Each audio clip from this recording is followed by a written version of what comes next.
우리 말씀을 나누기 전에 우리 좌우 앞뒤에 계신 분과 이렇게 인사하겠습니다. 생각이 삶을 빚어갑니다. 생각이 삶을 빚어갑니다. 우리의 좋은 생각들이 우리 교회를, 우리를 빚어가는 우리 모두가 되면 좋겠습니다. 여러분 혹시 재벌 있으세요? 재벌이 무슨 뜻인지 아십니까? 재벌 뭐라고요? 자신이 없으신지 어딘지는 알겠는데 누군지 모르겠네요. 돈 많은 사람이요? 아닙니다. 자, 제가 또 찾아봤죠. 재벌, 돈이 많은 사람을 우리가 부자라고 부른다고 합니다. 부자. 그리고 재벌은 거대 자본을 가진 경영진의 가족이나 친척을 말한다고 합니다. 그러니까 재벌은 돈도 많고 기업도 있는 사람을 말하는 것이죠. 작은 차이가 있는 것 같습니다. 제가 재벌이 아니어서 재벌의 삶을 정확히는 알지 못하지만 영화나 드라마를 통해서 우리가 간접적으로 재벌의 삶을 엿보잖아요. 그렇게 본다면 물론 그게 똑같다고 할 수는 없지만 굉장히 재벌의 삶은 화려한 삶인 것 같습니다. 작은 기업이나 사장이 직접 사원들과 함께 일을 해야만 되는 그 정도의 작은 기업이 아니라면 재벌이 시간을 들여서 일하는 것은 중요하지 않기 때문이죠. 재벌이, 사장이, CEO가, 큰 그룹의 CEO가 가서 현장에서 같이 일하는 게 잘하는 건가요? 아니죠. 재벌은 따로 할 일이 있습니다. 재벌이 시간을 들여 해야 될 것은 다른 파트너십을 만드는 게 중요하죠. 그리고 회사의 방향을 결정해 주는 게 중요합니다. 협력회사를 만들고 다른 업체와의 관계를 맺는 것, 그렇게 친분을 유지하기 위해 교제하는 것, 또는 잔치를 벌이는 것, 파티하는 것, 이런 것들이 혹 사치스러워 보일 수 있지만 그게 중요하다는 것이죠. 그렇다면 파티를 할 때 중요한 것은 무엇일까요? 우리가 재벌이 아니어도 사람들을 초청해서 어떤 큰 파티를 한다면 어떤 마음으로 하십니까? 정답만 말씀하실 것 같은데 그 사람과 우리의 교제, 공동체, 그런 정답 말고요. 마음속에 이런 게 있을 수 있습니다. 다 그런 건 아니지만 과시? 이거 없을까요? 없으면 사람이 아니죠. 있습니다. 더군다나 재벌이 그렇게 한다면 압도적인 과시, 내가 이렇게까지 할 수 있다는 것이죠. 또 중요한 것은 또 하나는 그 상대방을 존중한다는 존중이 또 들어있습니다. 만약에 내가 갑의 위치에 있다면 과시가 강할 것이고 을의 위치에 있다면 존중이 강할 것이고, 이 사람의 이치죠. 오늘 말씀은 예수님께서 오병이어의 기적을 일으키시는 장면인데 이 말씀을 보기 전에 반드시 이 앞에 본문을 봐야 됩니다. 요한복음을 제외하면 이게 지금 이 오늘 본문이 오병이어잖아요. 오병이어가 사복음서에 다 들어있는데 요한복음만 빼고 마태, 마가, 누가는 모두 오병이어 바로 앞에 세례 요한이 잡혀서 죽는 장면이 나옵니다. 하지만 마태복음에 더 잘 드러나는 것이 한 가지가 있는데 그것은 잔치라는 개념입니다. 잔치라는 뉘앙스가, 파티라는 뉘앙스가 강하게 드러납니다.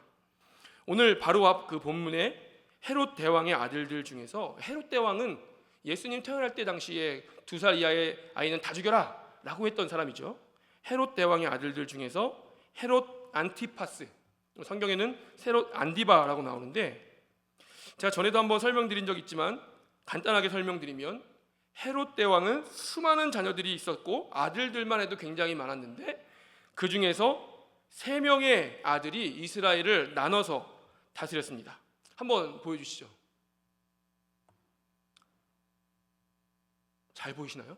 이거 확대돼요. 밑에 빨간 부분이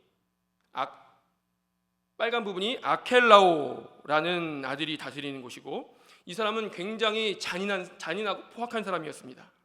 그리고 오늘 나오는 헤롯 안디바는 저기 보라색 보이세요? 보라색 바로 옆에 있는 조그만 호수가 갈릴리인데 거기에 있는 보라색과 아래에 있는 보라색 두 군데를 헤롯 안디바가 다스렸습니다. 그리고 그 다음에 저 위에 갈색 부분이 바로 빌립이 다스리는 곳이었습니다. 이렇게 세 아들이 다스리고 있었습니다. 그러던 중에 헤롯 안디바가 동생의 아내 빌립 왕의 아내 헤로디아와 눈이 맞잖아요. 서로 사랑하게 됩니다. 그래서 헤롯 안디바가 제수 씨와 결혼하기 위해서 지금 있는 아내 왕비죠 와 이혼을 합니다. 그리고 제수 씨와 결혼을 하게 되죠. 이미 이때부터 헤롯 안디바는 세례 요한의 지탄을 받고 있었습니다. 그냥 받는 것이 아니라 집요하게 받았다고 성경에 나오지 않지만 우리 신뢰할 수 있는 요세푸스라는 역사가의 책에 집요하게 지탄했다라고 나옵니다. 이 집요하게 지탄하는 것이 어떤 것일까요? 어느 정도일까요? 지겹도록 반복해서 듣는 사람으로 하여금 짜증나고 꿈에 나오게 하는 것이라고 합니다. 그렇게 집요하게 비난했다고 합니다. 왕한테요. 이 헤롯 안디바가 얼마나 화가 났을까요? 물론 자기가 잘못한 게 맞죠. 그러나 사실 화는 나겠지만 그 비난을 그렇게 신경 쓰는 사람은 아니었습니다. 왜냐하면 내가 왕인데 내가 하고 싶은 대로 하면 되지, 그런 사람이었던 것이죠. 우리가 어떤 자리에 있더라도 규칙이나 사회적 통념을 무시할 수 없습니다. 내가 한 단체의 장이라고 할지라도, 모든 사람이 우러러보는 사람이라고 할지라도, 내가 그 누구보다 명성이 있고 그 누구보다 재물이 많다고 할지라도 우리가 살아가는데 기본적인 보통의 규범이라는 것이 있습니다. 더군다나 하나님을 믿는 사람이라면, 물론 헤롯 안디바가 자기가 하나님 믿는 사람이라고 하겠지만 사실 믿는 사람은 아니죠. 그러나 우리 믿는 사람이라면 하나님이라는 기준이 있지 않습니까? 그렇기 때문에 아무리 왕이라고 할지라도, 더군다나 헤롯 대왕은 이스라엘을 다스리는 왕이지만 지금 3명이 다스리고 있잖아요. 그 중에서 분봉왕입니다. 원래 분봉왕이라는 것은 4개의 구역을 나눠서 다스리는 왕이라는 뜻인데 3명이죠. 어쨌든 분봉왕이라고 불립니다. 그렇기 때문에 이스라엘의 왕도 아닌 분봉왕밖에 되지 않는, 그것도 형 아켈라오에게 한참 밀린 그런 분봉왕.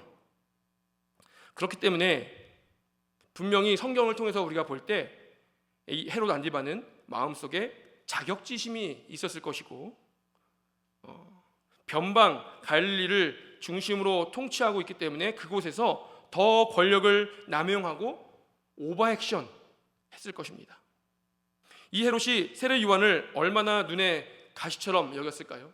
그러나 이 헤롯 안디바는 이 세례 요한을 함부로 할 수 없잖아요. 왜냐하면 모든 백성들이 세례 요한을 하나님의 선지자로 여기고 있었기 때문이죠. 그래서 감옥에만 가두고 어찌할 줄 모르고 있었습니다. 그러던 어느 날 이 헤롯 안디바의 생일이 되었습니다. 이날은 무슨 날일까요? 헤롯 안디바가 다스리는 통치 영역에 있는 최고의 날입니다. 우리 지난번에도 말씀드린 적이 있는데 유앙겔리온이라는 헬라어가 있습니다. 유앙겔리온, 복음이라는 뜻인데 이게 원래 성경에 쓰이는 예수님과 관련된 복음이 아니라 로마 황제와 관련된 기쁜 일이라고 말씀드렸잖아요. 로마 황태자가 태어난 날, 황제의 생일, 황제의 군대가 전쟁을 승리한 날, 이런 것이 유앙겔리온입니다. 그렇다면 헤롯 안디바가 다스리고 있는 지역에서 헤롯 안디바의 생일은 무슨 날일까요? 뭘까요? 유앙겔리온, 복음인 것입니다. 그 정도로 최고의 날이었겠죠. 이 왕궁에서는 어마어마한 규모의 잔치가 벌어지고 있었고, 이 헤롯 안디바의 생일은 과시용이었을까요? 존중용이었을까요? 과시용이었겠죠. 최고로 비싼 음식들, 최고로 비싼 물건들, 구하기 힘든 음식들, 이런 것들로 가득 채워져 있었습니다. 그리고 특히 자신이 사랑해서 빼앗은 헤로디아에게 내가 이 정도야 라는 것을 보여주고 싶었겠죠. 그래서 헤롯은 오바를 하기 시작합니다. 그 오바의 정점이 바로 헤로디아의 딸에게 지키지도 못할 약속을 한 것이죠. 이 헤롯은 자기가 사랑하는 헤로디아 딸에게 무언가를 해주고 싶었습니다. 그리고 이 헤로디아의 딸도 자기의 새아버지, 큰아버지잖아요. 큰아버지, 이 새아버지에게 잘 보이고 싶었던 것 같습니다. 그래서 갑자기 그 생일날 앞에 나와서 춤을 추기 시작하죠. 이 헤롯 안디바는 그것을 보고 너무 기뻤던 나머지 불러서 이렇게 허세를 부립니다. 내가 오늘 너로 인해서 너무 기쁘구나. 내가 무엇으로 너를 기쁘게 할까? 말만 하거라. 내가 무엇이든지 들어주겠다. 내가 다스리는 곳이라면 그 천하의 절반이라도 주겠다. 허세를 부리는 것이죠. 그야말로 헤롯의 생일 파티는 사치와 허세로 가득한 파티였습니다. 그런데 여기서 헤로디아가 아닙니다, 아버지. 말씀만이라도 감사합니다. 이게 우리 정서인데 헤로디아는 이렇게 얘기하죠. 아버지, 세례 요한의 머리를 소반에 얹어서 여기에서, 지금 여기에서 주세요. 그냥 죽여주세요. 사형시켜주세요.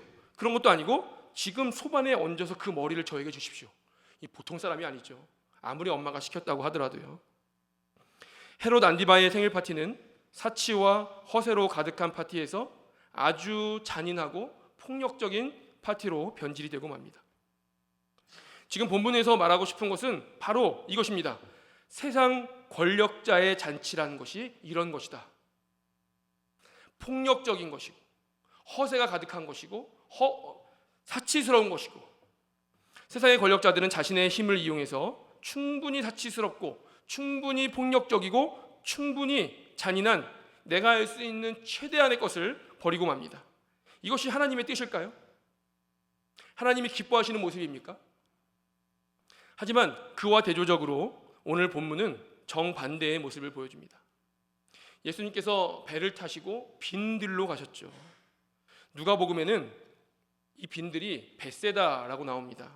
그러나 여기가 어디인지는 전혀 중요하지 않습니다. 왜 마태복음에는 벳세다라고 알려주지 않을까요? 왜냐하면 마태가 말하고자 한 것은 지금 여기가 벳세다든 아니든 아무 상관이 없기 때문입니다. 중요한 것은 여기가 왕궁과 같이 화려한 것이 아니다라는 점입니다.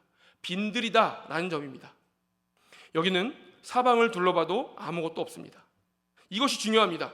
여기는 아무것도 없는 곳입니다. 사람들이 즐겨 찾는 것도 아니고 그저 이 세상 가장 화려한, 가고 싶어서 안달이 난, 자격이 안 돼서 가지 못하는 그 왕궁과는 정반대되는 곳이라는 것이 지금 가장 중요한 것이죠. 헤롯의 왕궁에는 유명한 사람들, 귀족들, 대신들, 헤롯 안디바가 사랑하는 헤로디아, 그의 딸, 이런 사람들로 가득했습니다.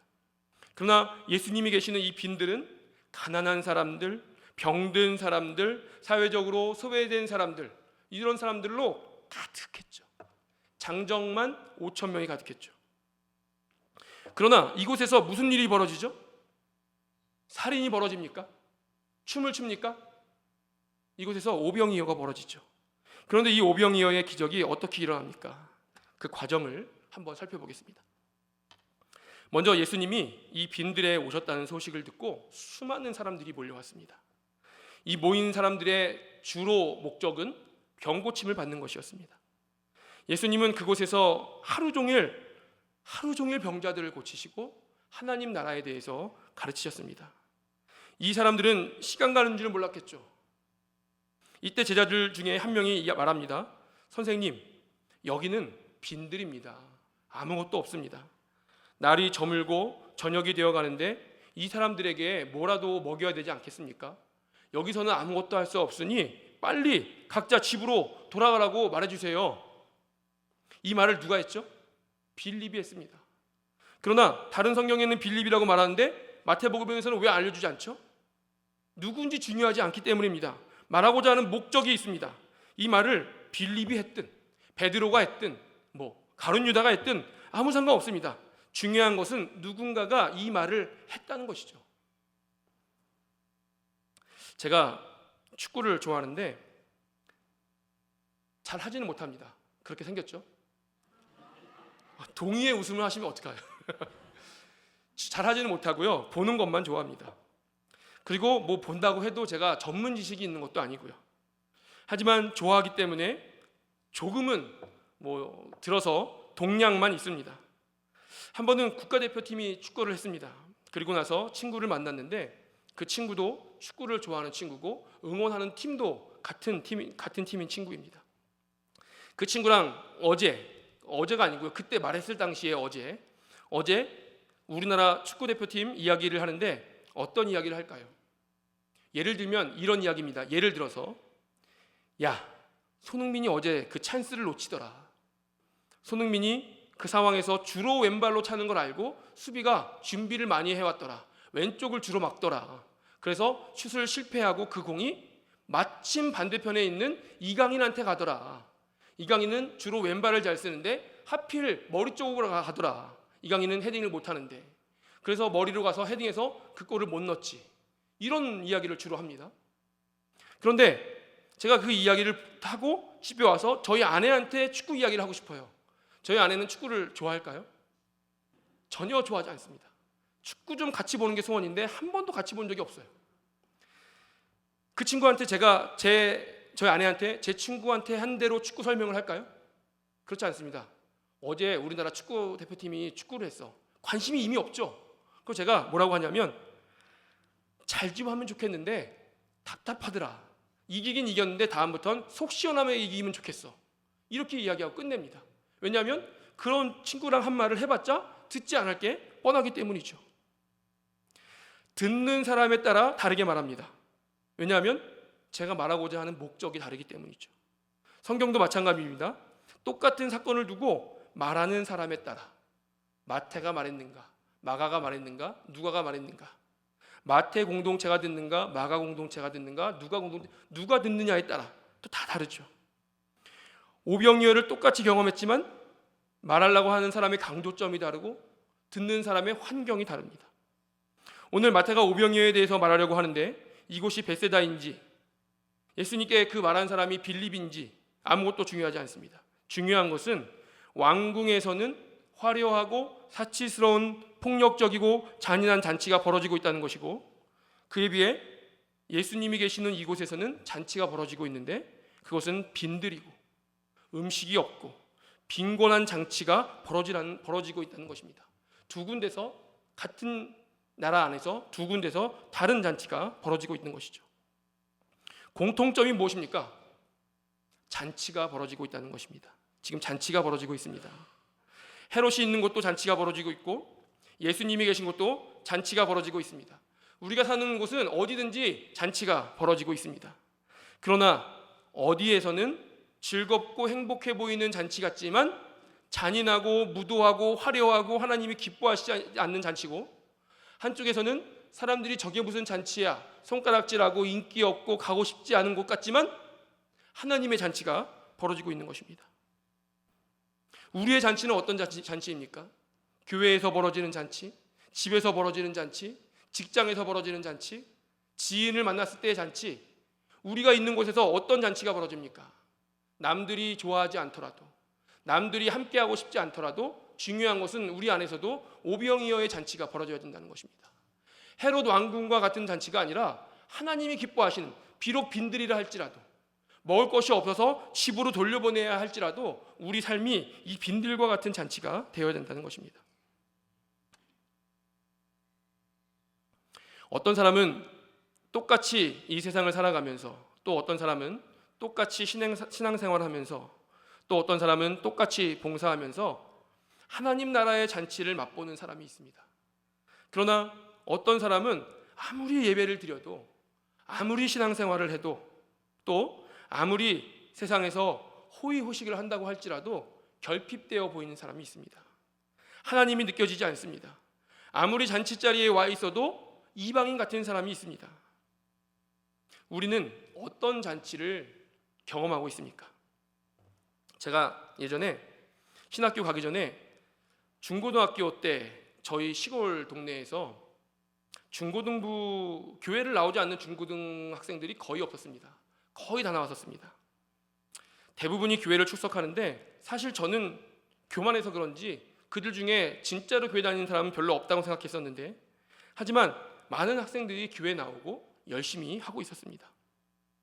그리고 예전에는 중고등부가 토요일에 있었잖아요. 토요일에 있었고 중고등부 예배만 드립니까? 저도 중학교 2학년 때부터 교사를 했는데 옛날에 다 유초등부 졸업하면 다 교사하셨잖아요. 바로 교사하고 어른 예배 드리고 온갖 갖가지 봉사들 다 하며 마치 난 이제 학생 교사일 뿐인데 신방을 다니지 않습니까? 그랬던 기억이 납니다. 그 중심에 저희 교회요. 저희 옛날 교회. 그 중심에 누가 있었을까요? 다들 아시잖아요. 빨리 말씀해 주세요. 제가 있었어요.